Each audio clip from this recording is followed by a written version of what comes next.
Što ti ovdje radiš? Zašto ne spavaš? Ne mogu spavati. Muči me velika briga. Znaš ti da su danas bili općinari pregledati dvorac? Znaš ti to? Mene zanima šta će biti s nama. Ti samo okolo lutastom harmonikom. A za nas? Baš te briga. Ja noćima ne spavam. Stalno mislim hoće li nam uzeti dvorac. Ovaj dvorac nije naš. Tvoj ga je otac dobio od komunista samo na čuvanje i mi na njega nemamo nikakvo pravo vlasništva. Mi u tom dvorcu živimo 50 godina. Vlasnika i njegovu djecu pobili su komunisti. Mi taj dvorac održavamo i mora postojati način da ga zadržimo. Ja ne želim izgubiti taj dvorac. Ako općinari saznaju da je među tim komunistima bio i tvoj otac, izbacit ćete iz dvorca kao staru kantu. Nismo mi koferi pa da nas mogu bacati po miloj volji. Pozovi svoje ljubimce u pomoć. Oni su nekoć drmali svijetom. Gubi se. Cijelu sam noć svirao da zaradim za život. Moram se naspavati. Pusti me na miru, jebeš me u ranu zoru s tim glupostima.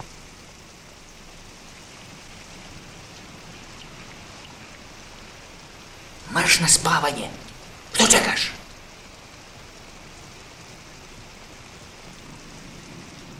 Gadru jedna! Nikada me nećeš imati!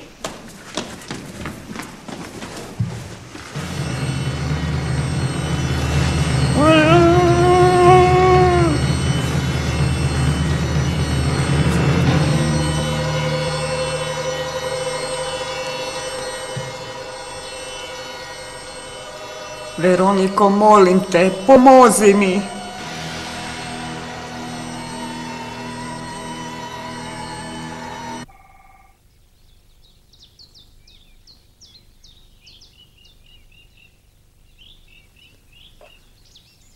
Hello?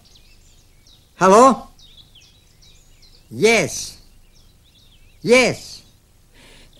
He sleep in the bed. Yes. Yes.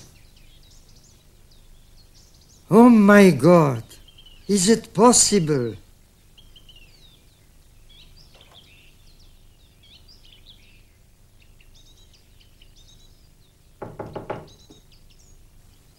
Da? Ispričavam se, gospodine. Telefonirali su iz Londona. Pitali su da li ste otputovali u Beč na kongres Europske unije za folklor. Na kakav kongres? Ja sam lud. Ja ću se ubiti. Ja ću se stvarno ubiti. Brzo daj mi tu čistu odjeću, molim te. Uvijek kad večeram s onom gadurom, postanem jednostavno zaboravan. Samo zato jer se napijem. Brzo, zovite taksi. Moram stići na avion. Žalim, ali avion je odletio već u 7. O, a što ću sada? Ja večeras moram biti u Beču. Imate autobus u 10. Katastrofa. Pa to je 5 sati vožnje. Ne 5, nego 10. 10.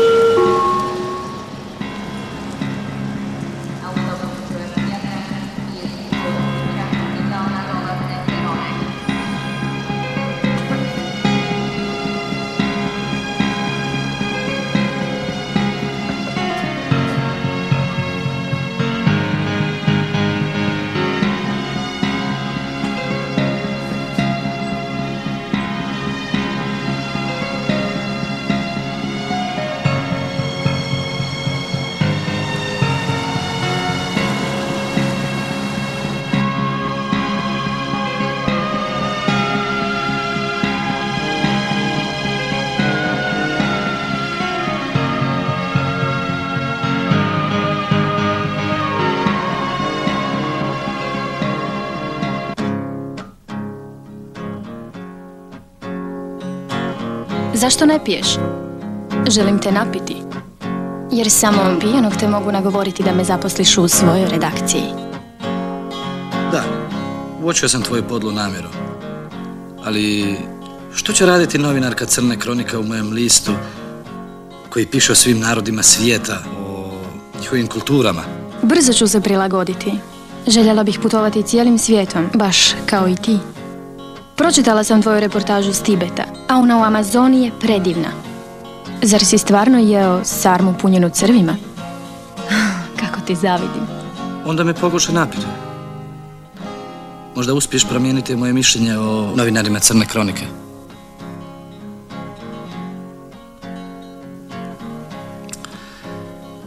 Pročitaj u idućem broju reportažu o Španjolskoj.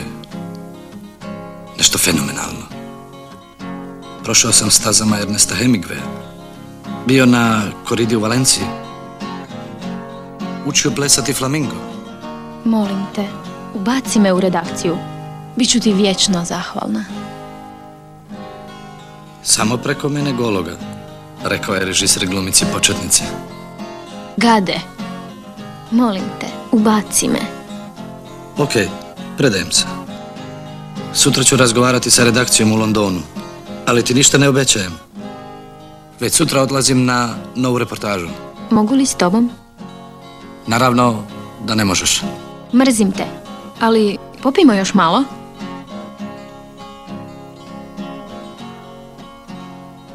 Mislim da ti ipak neće uspjeti. Ženama je mjesto uz štednjak i djecu, a ne da hodaju po bijelom svijetu. U Bibliji piše da je Bog stvorio ženu samo zato da služi muškarcu. Svinjo šovinistička. Nikada se neću udati za tebe. Ali ja ti to nisam nikada ni predložio. Šta će mi takav feministički monstrum? Ja želim živjeti, a ne počiniti samoubojstvo. Prekini.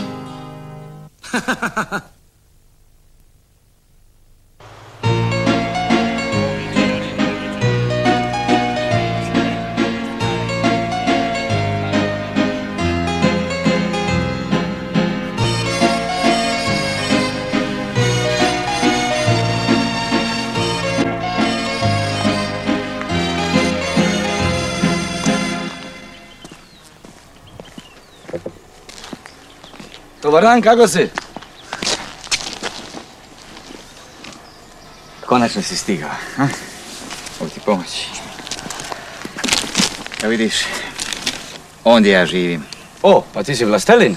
Nisam. Mog punce njegove komunisti su odmah poslije rata tu naselili da ga čuvaju. Još ga nisu restaurirali. I još smo tu. Ma li u ovom dvorcu duhova? Da, naravno. Postoji duh Veronike Desiničke. Dobar dan, ljudi, kako ste? Ovdje se pozdravlja shvaljen Isus. Na dobar dan nitko ti neće odzdraviti. Hvaljen Isus, dobri ljudi. Kako ste? Navike. Ovo je moja žena Ruža, Drago mi je, Ruža. moja kćerka Mara, Ogmar. a ovo je moj sin Ivan. Ok, Ivana. Ovo je poklon za tebe. Bićeš najbolji u selu. A ono tamo je ženina sestra koju svi zovemo Teta.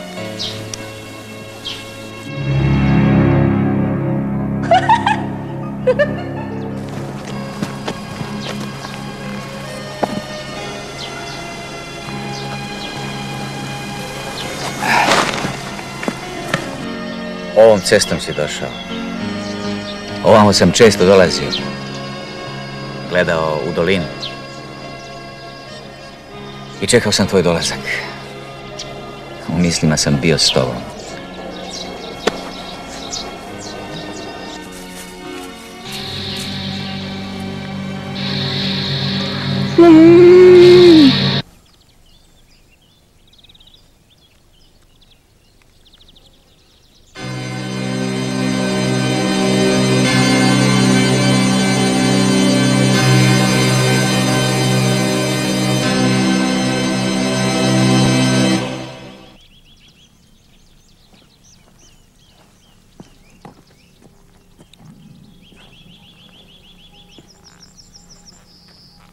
Zašto se ti jadnici nalaze ovdje?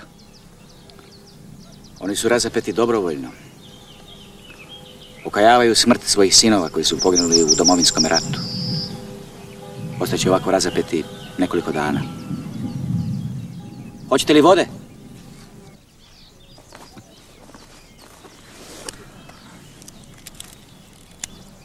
ovakvo nešto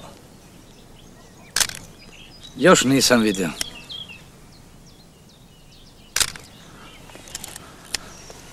Mislim da je ovo za naslovnu stranu. Ovo je kalvarija želja i pokajanja. Ovdje se može izravno stupiti u vezu s Bogom.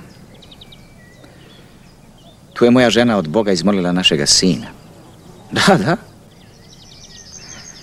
Moja žena može izravno razgovarati s anđelima, s Majkom Božjom, ponekad i sa samim Bogom. Istina. To svi u selu znaju. Imali smo 3 kćeri. 2 su umrle malene. Ostala je samo Mara. Ja sam tako želio sina. Onda je žena došla ovamo, molila se Bogu i svim svecima. Nakon 9 mjeseci rodio se Ivan. Pa zar je to bilo bezgrešno začeće? Naravno da nije. Nakon molitve bludili smo cijeli dan.